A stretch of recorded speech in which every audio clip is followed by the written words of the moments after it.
And President Trump is in Japan this morning for the next stop on his three-country Asia tour, all leading up to a highly anticipated meeting with China's president, with word of a break in the stalemate over a critical trade deal. NBC's Alice Barr brings us the details from Washington. President Trump arriving in Japan this morning for the second leg of his Asia tour.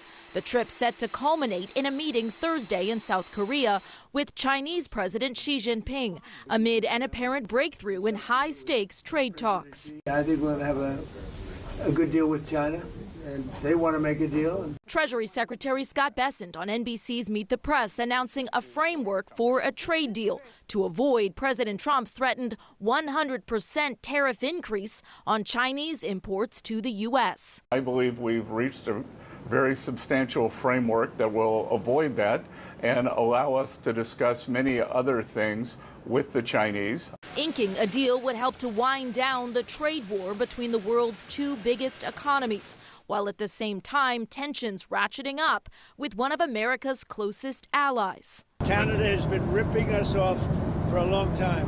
One of the most difficult countries to deal with has been Canada. President Trump doubling down on slapping an additional 10% tariff on goods coming in from Canada because of an anti-tariff Government of Ontario TV ad featuring segments edited from a 1987 radio address by President Reagan. America's jobs and growth are at stake. The ad ran during the World Series over the weekend, but Ontario's premier says it will stop today.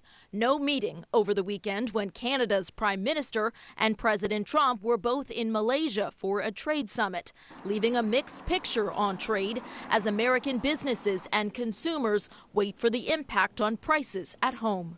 In Washington, Alice Barr, NBC News.